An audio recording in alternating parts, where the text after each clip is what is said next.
tayo sa Diyos, napapuring kalugod-lugod. Magsiawit tayo sa Diyos ng Alleluia. Magsaya pagkat nakita ang dakilang buwan. Tugtugin mga trumpeta pagkat nabuhay siya. Magsiawit tayo sa Diyos ng mapuring kalugod-lugod. Magsiawit tayo sa Diyos ng Alleluia.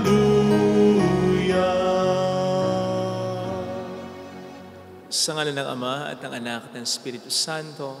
Amen. Sumayin niyo po ang Panginoon. At sumayo rin. Patuloy nating ipagdiwang ang muling pagkabuhay ng ating Panginoon sa pamamagitan ng misang ito, lalo na sana sa pamamagitan ng ating mabuting buhay bilang mga Kristiyano. At upang tayo maging marapat, halina't magsisimuna para sa ating mga kasalanan. Tayo pong lahat, inaamin ko sa makapangyarihang Diyos At sa inyo mga kapatid, na lubha akong nagkasala sa isip, sa salita at sa gawa, at sa aking pagkukulang, kaya sinasamo ko sa mahal na Birheng Maria, sa lahat ng mga anghel at mga banal, at sa inyo mga kapatid na ako'y panalangin sa Panginoong ating Diyos. Kaawaan tayo na mapagmahal na Diyos, patawarin sa ating mga sala, at patnubayan hanggang sa buhay na walang hanggan. Amen. Panginoon, kaawaan mo kami. Panginoon, kaawaan mo kami. Kristo, kaawaan mo kami. Kristo, kaawaan mo kami. Panginoon, kaawaan mo kami. Panginoon, kaawaan mo kami.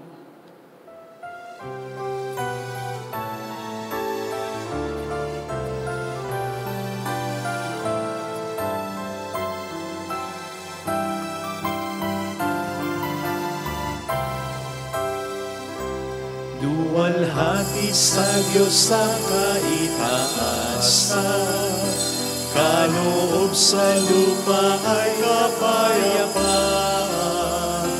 Pinupuri ka, ipinagdarangal, sinasamba ka namin sa dakilang kalwalhatian. Panginoon naming Diyos sa ng langit, amang makapangyarihan, Panginoong Jesucristo, bugtong na anak ng Diyos, Kordero ng Ama. Ikaw na nag-alis ng mga kasalanan ng sanlibutan. Tanggapin mo ang aming kahilingan, ikaw na naluluklok sa kanan ng Ama. Maawa ka sa amin, ikaw lamang ang banal, Panginoon Jesucristo, kasama ng Espiritu, sa luwalhati ng Ama. Amen, amen, amen, amen. Iyuko natin ang ating ulo, maaaring ibulong sa Panginoon ang ating intensyon. Dasal natin ang mga OFW, mga tumutulong sa atin. Dasal natin ang kaluluwa ni Papa Francisco. Dasal natin ang mga may sakit at ang mga nag-aalaga sa kanila. Manalangin tayo. Ama naming makapangyarihan, pinagkaisa-isa mo ang iba't ibang mga tao para sambahin ang ngalan mo. Ang mga isinilang na muli sa tubig ng biniyag ay magkaisa nawa sa pananalig at pagkamatapat. Sa pamamagitan ni Jesucristo, kasama ng Espiritu Santo magpas sa walang hanggan. Amen.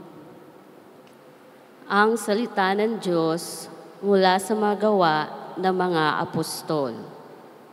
Noong mga araw na iyon, samantalang nakahawak ang pinagaling ni na Pedro at Juan sa kanila sa may portiko ni Solomon, patakbong lumapit sa kanila ang mga taong takang-taka sa nangyari.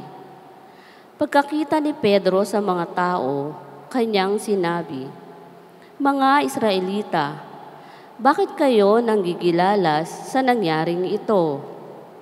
Bakit ninyo kami tinitingnan ng ganyan? Akala ba ninyo'y napalakad namin siya sa pamamagitan ng sarili naming kapangyarihan o kaya'y dahil sa aming kabanalan? Ang Diyos ni Abraham, Isaac at Jacob, ang Diyos ng ating mga ninuno, ang nagbigay ng pinakamataas na karangalan sa kanyang lingkod na si Jesus.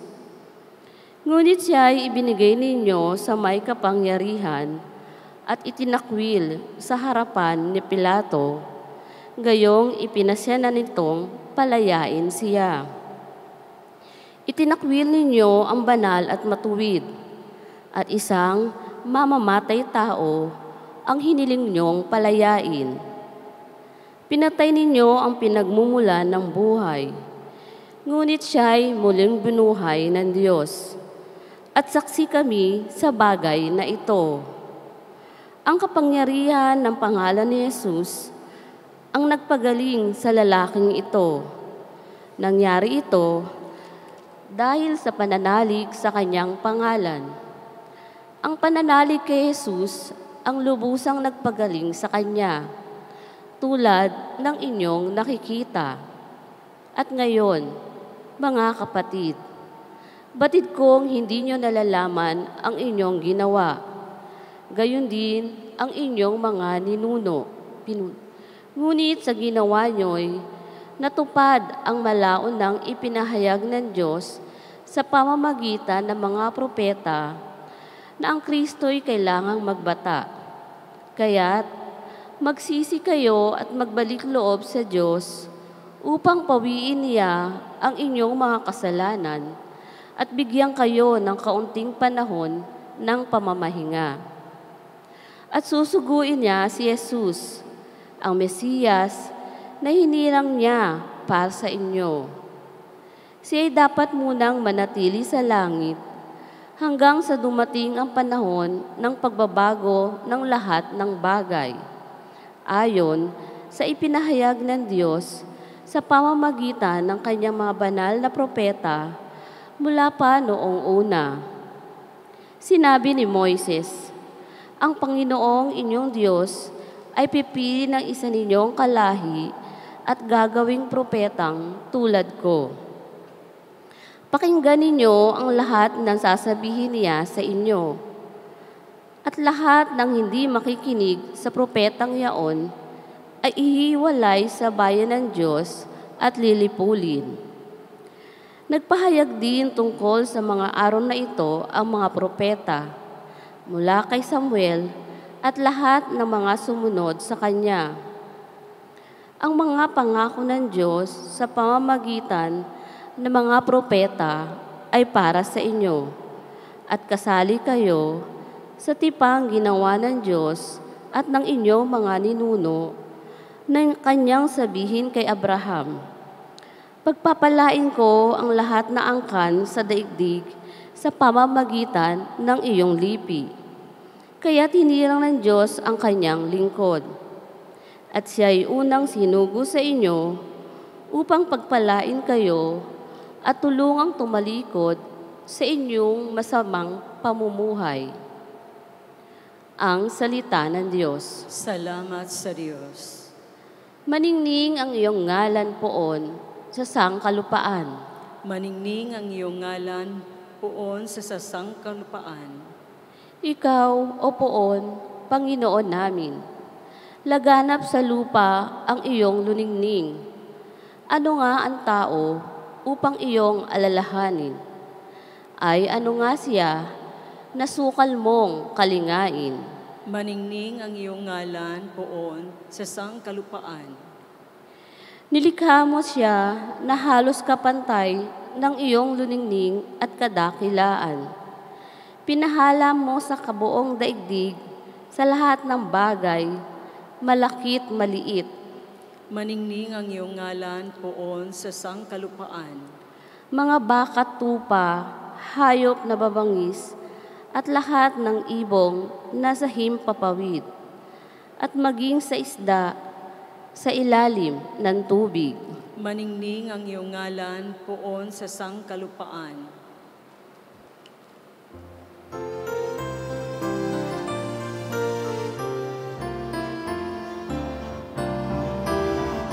Alleluia, alleluia, alleluia.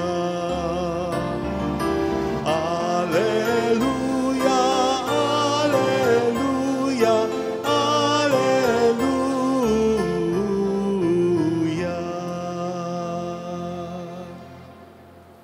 Sumainyo ang Panginoon. At sumayo rin. Ang mabuting balita ng Panginoon ayon kay San Lucas. Papuri sa iyo, Panginoon.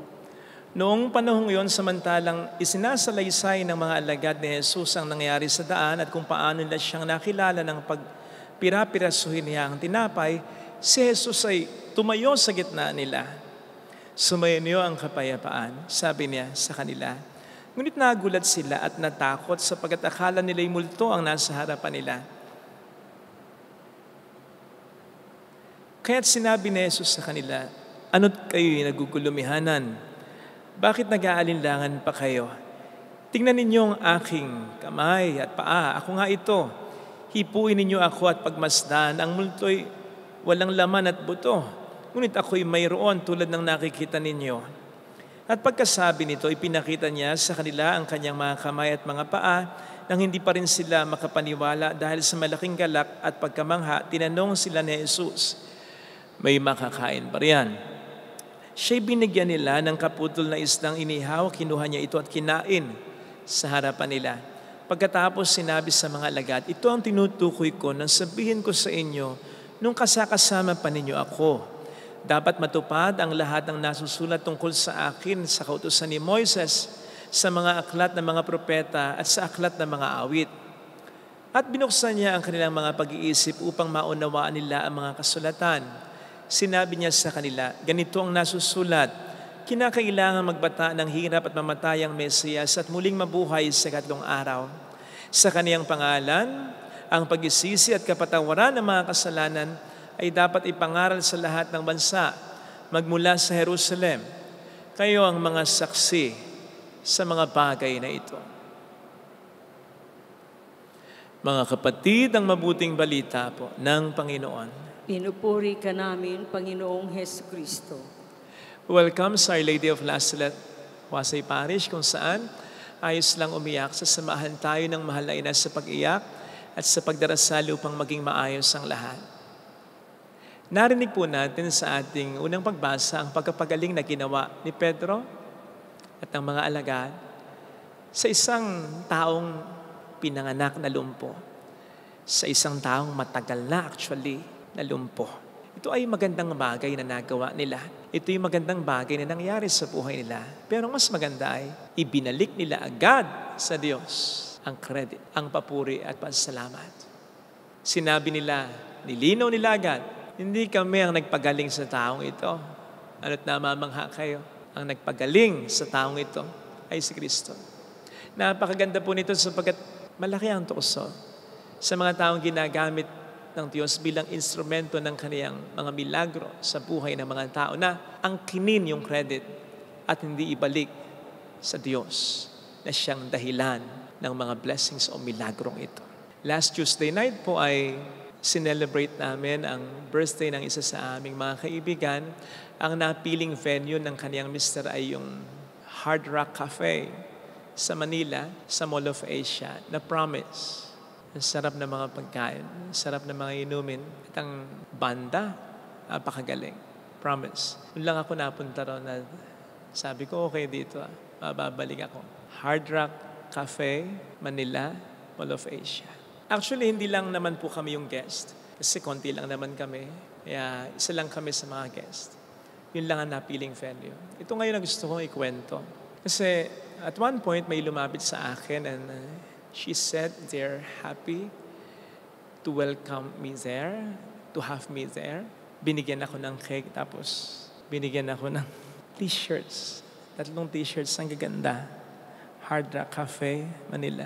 Kaya sa Hard Rock Cafe, Manila, Mall of Asia, maraming salamat sa inyo. Di ba? Naisingit ko pa talaga. Yun talaga, balak ko pagpasalamat po sa inyo. So maraming po salamat. Actually, hindi lang po sila ang gusto kong pasalamatan, kundi yung ilan din mga establishments na kapag nakikilala ako yung nagbibigay ng complimentary food, drinks, clothes. Kasama na dito yung ibang mga tao na hindi ko rin kilala. Hindi ko pa nga namumukaan yung iba. Yung iba hindi ko pa nakikita na bigla na lang akong ililibre sa car wash, sa spa, haircut, sa barberia. At tulad na lamang nung isang beses, magbabayad ako ng haircut ko. Sabi ko, sino bayad? Yung kanina po. Sino yun? Hindi rin po namin kilala. Basta po yung kalbo kanina. Kaya ngayon, lahat ng makasalubong kong kalbong iningitian ko.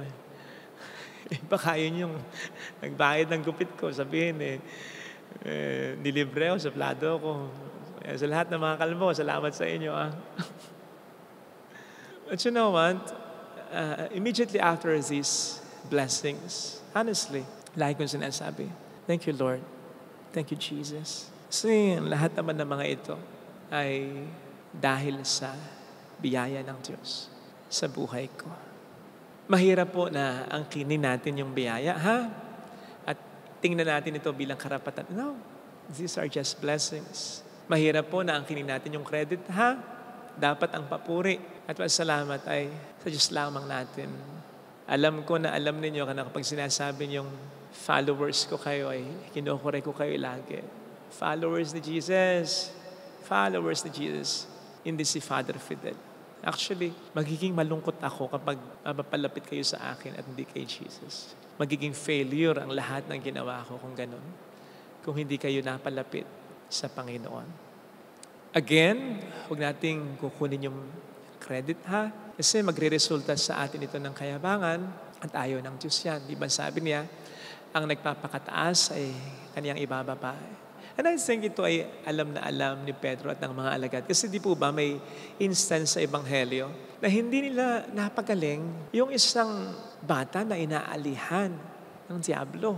Nagtaka sila sapagkat binigyan naman sila ng kapangyarihan before that ni Kristo. Anong sabi ng Panginoon? Ang ganitong uri ng Espiritu ay mapapalayas lamang sa pamamagitan ng pananalangin at pag-aayuno. Nasa ibang interpretasyon ng mga dalubhasa sa Biblia ay sinasabi nila na lumaki ang ulo ng mga disipulo kasi marami na silang napapagaling, marami na silang napapalayas sa mga demonyo, naging overconfident ang mga ito na hindi na nagdasal, hindi na nag-fast, hindi na kinailangan ng Diyos, hindi na tumatawag sa Diyos, hindi na humihingi ng kapangyarihan sa Diyos, hindi na pinapupurihan, tinadakila ang Diyos sa pamamagitan ng kanilang mga kilos. So the disciples know this, kaya siguro din ang isa sa mga dahilan kung bakit nang may maganda at pamahira silang nagawa o nangyari sa kanilang buhay, katulad ng sinasabi sa ating unang pagbasa, ibinalik nila agad sa Diyos ang papuri at pasalamat talaga. Ang sabi po, di ba, mismo ng ating Panginoong Jesucristo sa Ebanghelyo ayon kay San Mateo, your light must shine before men so that they may see your good deeds and that they may glorify your Father in heaven. So ibig sabihin, hindi tayo kundi ang Diyos ang dapat napapurihan at pasalamatan sapagkat yung liwanag na mayroon tayo ay reflection lamang, sinag lamang ng totoong liwanag na sa Diyos lamang nagbubuhat. And so, we should draw people not to ourselves, but to our Lord. Alam po ninyo habang pinagninilayan ko ang pagbasa sa araw na ito ay biglang nag-text sa akin actually si Engineer San Pedro. Bait na bait ako sa taong ito. Actually, asawa niya yung sinelebrate namin ang birthday sa Hard Rock Cafe Manila, Mall of Asia. Bait na bait ako sa mag-asawang ito. Ayun, si Engineer kasi ang tumutulong sa atin sa mga pagawain natin sa pag-maintain ng ating simbahan at gayon din sa mga chapels na pinapagawa natin. Nakakailan na po tayong chapels, nakakadalawa na. Actually, 3, nasimulan na niya. Iba-vlog ko na soon yung pangatlo. Hindi ko lang po pinagsasabay-sabay kasi baka sabihin niyo masyado tayong magastos. Pero I'm assuring you na kaya naman natin basta dyan lang po kayong tumutulong. At ito naman ay para pantulong natin sa mga mananampalataya na kinakailangan mabigyan ng kapilya para maging maayos ang pagdarasal nila. So, si Engineer San Pedro ang isa sa mga blessings sa atin. Isumisingil yan. Well, tayo nagpapasweldo ng kanyang mga tao, pero yung equipment, mga ginagamit, backhoe, elf truck, kanyang lahat, walang bayad yun. Wala siyang bayad. Basta yung mga tao lamang niya ang pinapasweldo natin. Pero kanyang sinusupervise. Kaya makikita po natin ang kanyang mga gawa, pulido naman talaga. Nag-text siya actually at tinatanong kung tuloy yung meeting namin ngayon. Okay. Para sa pagpapaayos ng ating patio. Siya pa rin. Siya pa rin yung mamamahala. Sinabi kong oo. Tapos sabi ko sa kanyang salamat. Nag-text siya sa akin ng ganito. Kung makikita po ninyo, yung isa praying hands at yung isang kamay with a finger pointing upward. Parang sinasabi niya, wag ako pasalamatan mo, Father, kundi ang Diyos. Ginagamit lamang niya akong instrumento para tumulong. Kaya sa totoo lang, sa mga taong tulad niya, mas nakapagpapasalamat ako sa Diyos. Mas nakikita ko ang mga blessings ng Diyos. Kasi sa mga taong tulad niya na pinupuri mo, pero nire-redirect yung papuri at pasasalamat, hindi sa kanyang sarili, kundi sa Diyos. At doon tayo tinatawagan ng Diyos. Hindi po masama ang maging matagumpay to be successful. Pero tandaan po natin ang maiko-consider nating success o tagumpay sa buhay ay yung talagang makita, maramdaman, makilala at mapasalamatan ng Diyos sa pamamagitan ng ating buhay. Makita, maramdaman, mapasalamatan, at maranasan ng mga tao ang Diyos sa ating buhay. O hindi nga pat sa mga sinabi patungkol kay Nora Honor, kung nakikinig kayo sa mga eulogies, ang pinakatumatatak ay yung pagiging mabuting tao niya kahit hindi nakikita ng kamera.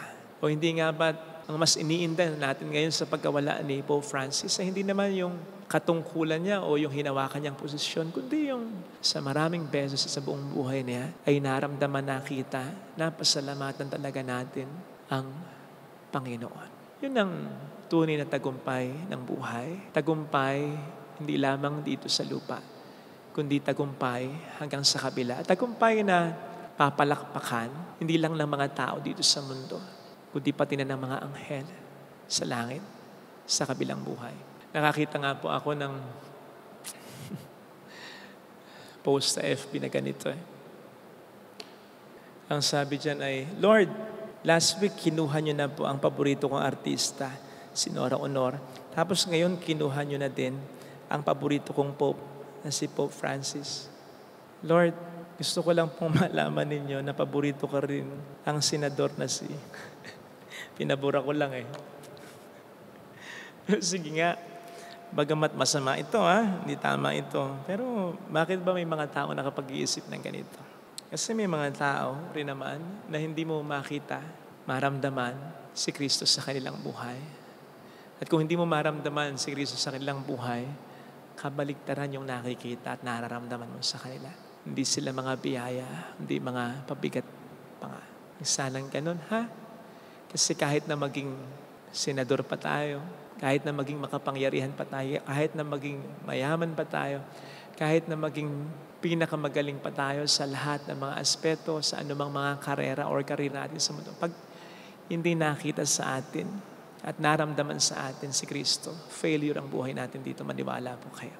Kaya ipagdasal po natin sa misang ito na ang lahat ng mga magagandang bagay na magagawa natin sa buhay o mangyayari sa ating buhay ay maging pagkakataon upang mapapurihan sa pamamagitan ng buhay natin ng ating Panginoon. Yun po kasi ang isa sa mga punto ngayon ng ating mga pagbasa sa ating unang pagbasa, dahil sa magandang ginawa ni Pedro ay nagkaroon ng pagkakataon upang maipakilala ang mga tao sa Panginoon. Sa ating ebanghelyo naman, dahil sa muling pagkabuhay ni Kristo, particularly dahil sa pagpapakita niya sa kanyang mga alagad matapos ng kanyang muling pagkabuhay, mas napapatibay niya ngayon ang pananampalataya ng kanyang mga disipulo.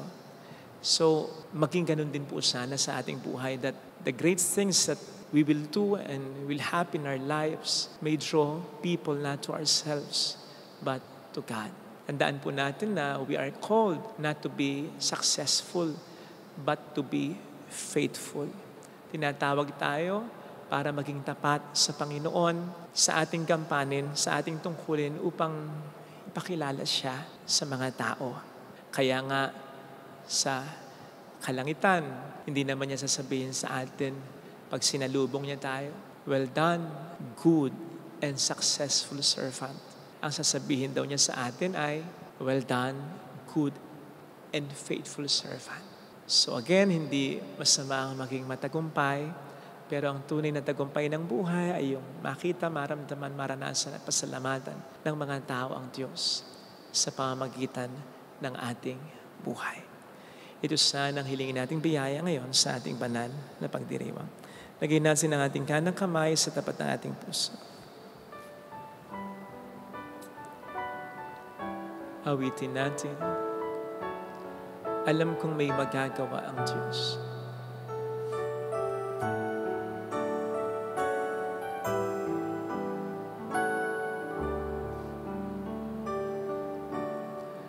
Alam kong may magagawa ang Diyos.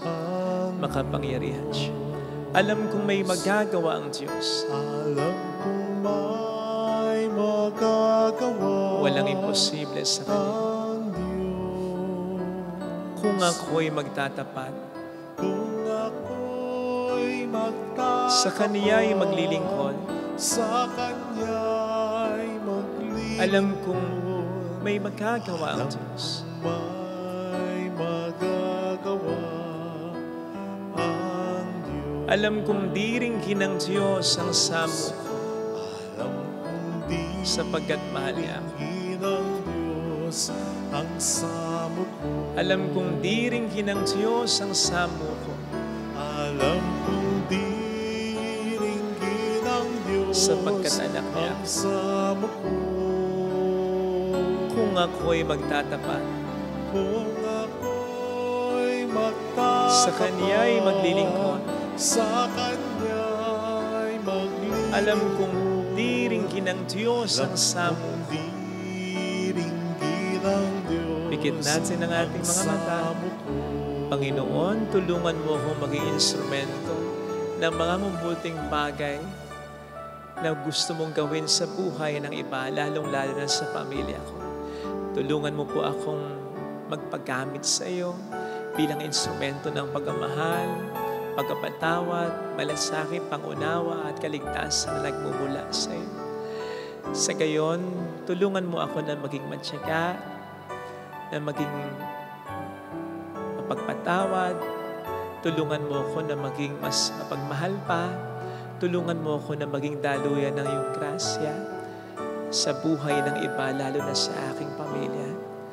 Sana'y mapapurihan ka sa pamamagitan ng buhay ko.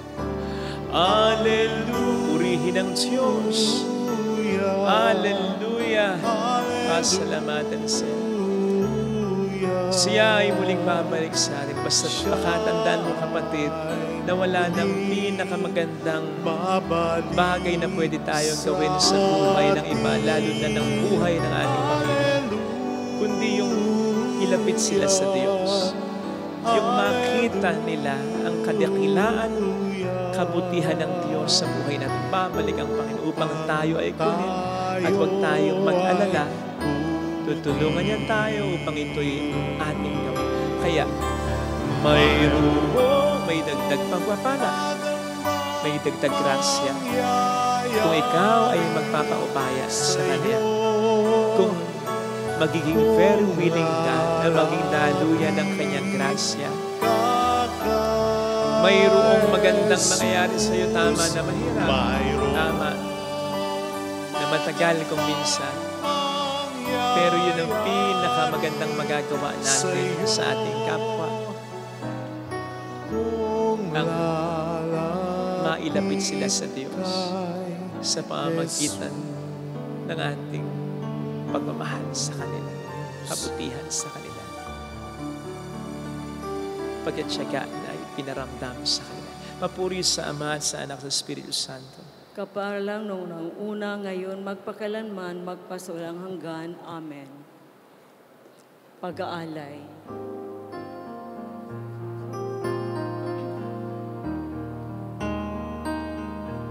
Sa nagtitiwala, iyong patnubay, ang dumaraing iyong tinutugon. Sa iyo'y tiwala, sa dilim ng buhay, sa iyong biyaya, naging malaya. Sa palad mo, inihandog ang buhay. Sa palad mo, habilin ng puso, Panginoon, kabayan pag-asa, sa'yo'y handog aming pag-ibig. Manalangin tayo, pang ating handog ay maging kalugot-lugon sa Diyos samang makapangyarihan. Tanggapin nawa ng Panginoon itong paghahain sa iyong mga kamay, sa kapurihan niya at karangalan sa ating kapakinabangan at sa buong sambayanan niyang banal. Ama naming lumikha, kalugdan mo tanggapin ang aming mga alay na ngayon inihahain para sa mga hinirang, upang ang mga niloob mong mabinyagan ay magkamit ng iyong tulong ngayon at kailanman sa pamamagitan ni Jesucristo, kasama ang Espiritu Santo magpasa walang hanggan. Amen. Sumainyo ang Panginoon. At sumayo rin. Itaas sa Diyos ang inyong puso at diwa. Itinaas na namin sa Panginoon. Pasalamatan ng ating Panginoong Diyos. Marapat na siya ay pasalamatan. Ama naming makapangyarihan, tunay kang marapat na ikaw ay aming pasalamatan, lalo ngayong ipinagdiriwang ang paghahain ng Mesiyas, ang mga among tupa na tumbos sa aming lahat. Ang iyong anak na minamahal ay naghahain ng sarili niyang buhay. Siya ang tupang maamong umako sa kaparusahan upang mapatawad ang kasalanan ng sanlibutan. Sa pagkamatay niya sa banal na krus, ang kamatayan namin ay kanyang nilupig. Sa pagkabuhay niya bilang manunubos, pag-asa at pagkabuhay ay aming nakamit. Kaya kaisa ng mga anghel na nagsisiawit ng papuri sa iyo ng walang humpay sa kalangitan, kami nagbubunyi sa iyong kadakilaan. Santo, Santo, Santo, Panginoong Diyos ng mga hukbo, napupuno ang langit at lupa ng kadakilaan mo. Hosana sa kaitasan. Pinagpala ang naparirito sa ngalan ng Panginoon. Hosana sa kaitasan.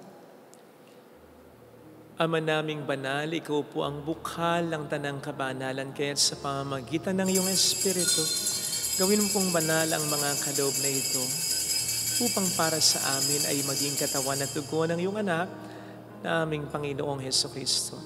Bago niya pinagtiis ang kusang loob na maging handog, ginawa kaniyang tinapay, pinasalamatan kaniya, pinaghati-hati niya iyon, niabot sa kaniyang mga alagad at sinabi, tanggapin ninyong lahat ito at kanin, ito ang aking katawan na ihahandog para sa inyo.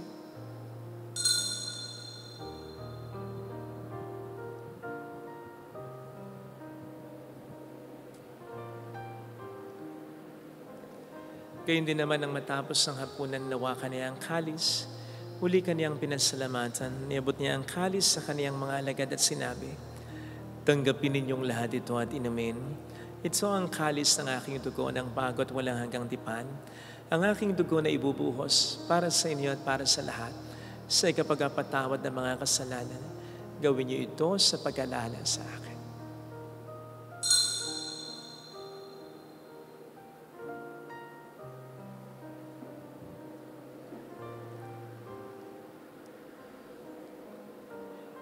Ipagbunyi natin ang misteryo ng ating pananampalataya. Si Kristo'y namatay, si Kristo'y nabuhay, si Kristo'y babalik sa wakas ng panahon. Ama, ginagawa namin ngayon ang pag-alaala sa pagkamatay at muling pagkabuhay ng iyong anak. Kaya nialay namin sa iyong tinapay ng buhay at ang kalis ng kaligtasan. Kami nagpapasalamat dahil kami iyong minarapat at tumayo sa harap mo para maglingkod sa iyo. Sinasamo namin kami na magsasalo sa katawan at dugo ni Kristo ay mabuklod sa pagkakaisa sa pamamagitan ng Espiritu Santo. Ama, lingapin mo ang iyong simpahang laganap sa buong daigdig. Puspusin mo kami sa pag-ibig, kaisa ni Dennis na aming obispo at ng Tanang Kaparian.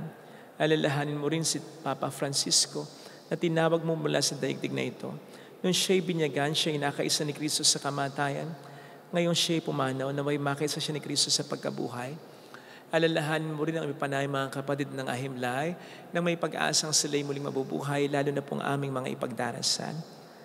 Pagdasal natin ang ating mga minamahal na yumao. Kaawaan mo sila at patuloyin sa iyong kaliwanagan. Kaawaan mo at pagkingtapatin kaming lahat na makasalo sa iyong buhay na walang wakas, kaysa ang mahal na Birhen ng Lasalet, ang ina ng Diyos, San Jose ang kabiyak ng kanyang puso, lahat ng mga banal na namuhay dito sa daigdig ng kalugod-lugod sa iyo, maipagdiwang nawa namin ang pagpupuri sa ikararangal mo sa pamamagitan ng iyong anak at sa aming Panginoong Hesukristo. Sa pamamagitan ni Kristo kasama niya at sa Kanya, ang lahat ng parangal, papuri ay sa iyo, Diyos amang makapangyarihan, kasama ang Espiritu Santo, magpa sa walang hanggan. Amen. Tumawag tayo sa ating Ama.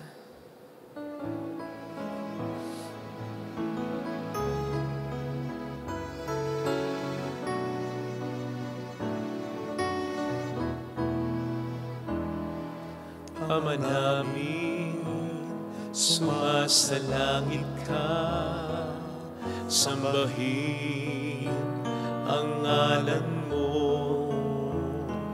mapasa amin ang kaharian mo, sundin ang loob mo dito sa lupa para nang sa langit. Bigyan mo kami ng aming kakanin sa araw-araw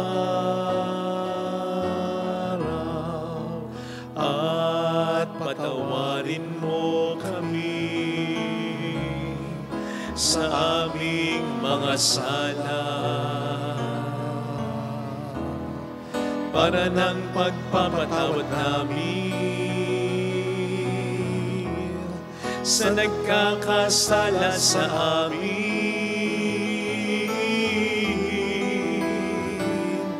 At huwag mo kami hintulot sa tukso at iadya mo kami sa lahat ng masama.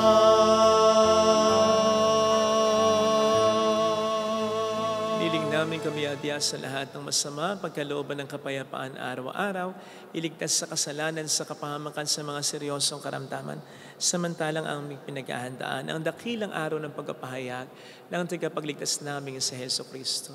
Sapagkat iyo ang karian, ang kapangyarihan at ang kaprihan magpakailanman. Amen. Panginoong Hesukristo, sinabi mo noon, sinasabi mo rin sa amin ngayon, kapayapaan ang iniiwan ko sa inyo, aking kapayapaan ang binibigay ko. Tunghayan mo ng aming pananampalataya, wag ang aming pagkakasala. Pagkalooban mo po kami ng kapayapaan at pagkakaisa sa iyong kalooban, kasama ang Espiritu Santo magpasa walang hanggan. Amen. Ang kapayapaan ng Panginoon ay sumainyo nawang lahat. At sumayo rin. Magbigayan tayo ng kapayapaan sa isa't isa. Peace be with you. Kapayapaan. Kordero ng Diyos na nag-aalis ng mga kasalanan ng sanlibutan, maawa ka sa amin. Kordero ng Diyos na nag-aalis ng mga kasalanan ng sanlibutan, maawa ka sa amin. Kordero ng Diyos na nag-aalis ng mga kasalanan ng sanlibutan, ipagkaloob mo sa amin ang kapayapaan.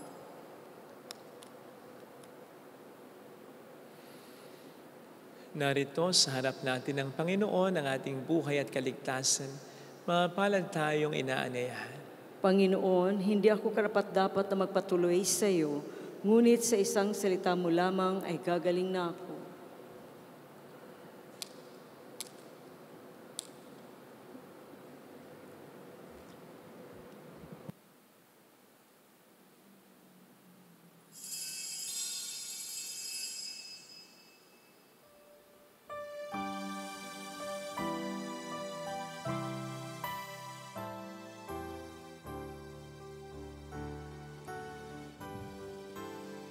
Panalangin para sa espiritual na pakikinabang. Panginoong Hesus, ako ay naniniwala na ikaw ay nasa kabanal-banalang sakramento. Iniibig kita ng higit sa lahat at ninanasa kong tanggapin ka sa aking kaluluwa. Sapagkat sa mga sandaling ito, hindi kita matatanggap sa sakramento. Tumuloy ka sa espiritu sa aking puso. Niyayakap kita na parabang naririto ka na. Inaalay ko ng buong buo ang aking sarili sa iyo. Huwag mong hayaang mawalay ako sa iyo. Amen.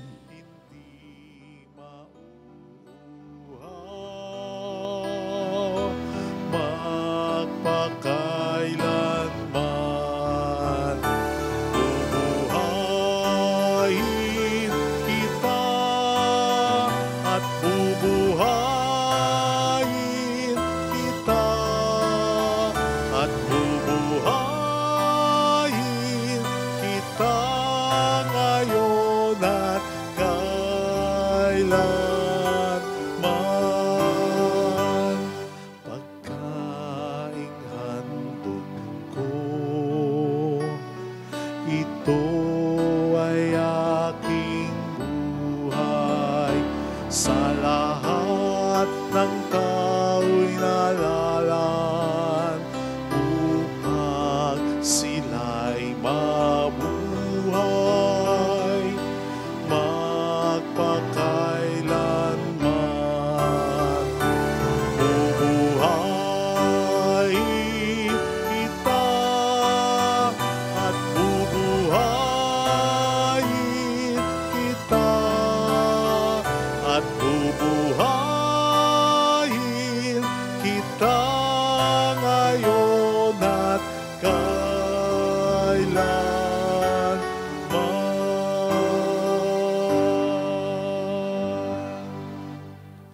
Manalangin tayo. Ama naming mapagmahal, ang aming mga pagluhog ay iyong pakinggan para sa pagkakamit ng iyong tulong sa amin araw-araw at para sa pagkakaloob ng ligayang walang katapusan na bawang idinudulot ng banal na pakikinabang sa pagdiriwang ng pagpapalitan ng iyong bigay at aming alay sa pamamagitan ni Jesucristo kasama ng Espiritu Santo magpasa walang hanggan. Amen. Holy God, Holy Mighty One, Holy Immortal One.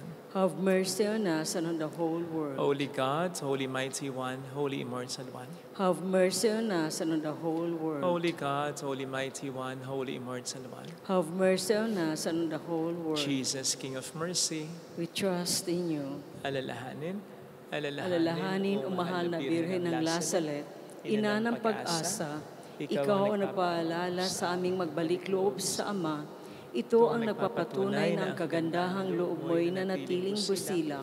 Sa pag-aaruga mo sa amin, tungkulin mo'y tinupad. Sa paanan ni Kristo'y tinuring mo kaming mga tunay mong anak. Kaya ninais mong ni isa'y huwag mapahamak. Maging sa iyong walang tigil na pananalangin, pati luhay pumatak. Huwag namang mawala ng saysayang iyong paghihirap. Hiling nawa namin sa iyo o aming inang liyag, na matapos ang pakikibaka namin sa mundong ito at sa pananatili naming tapat kay Kristo, sa kapurihan mo'y makibahagi kaming ganap, upang kung nasaan ka ngayon ay maparoon din kaming lahat, at ang kaganapan ng kalwalatian ng Diyos Amay tuluyang matupad. Siya nawa. mahal na Birhen ng Lasalet, tagapagkasundo ng mga makasalanan. Ipanalangin mong walang patid kami mga dumudulog sa iyo. Maraming pong salamat sa inyong pakikiisa at sa mga tulong na pinapadala po ninyo, lalo na kasama ang mga nagsisimba kasama natin through online broadcast of this Mass. Kaya marami pong salamat sa inyo. Sumainyo ang Panginoon. At sumayo rin. Pagpalain kayo kasama ang ating pamilya na mapagmahal na Diyos, ng Ama at ng Anak, ng Espiritu Santo. Amen. Umayo tayo sa kapayapaan ni Kristong muling nabuhay. Aleluya, aleluya. Salamat sa Diyos. Aleluya, aleluya.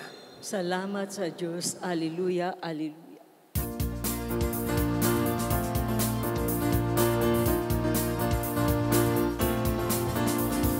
Mary, Mother of the Lord,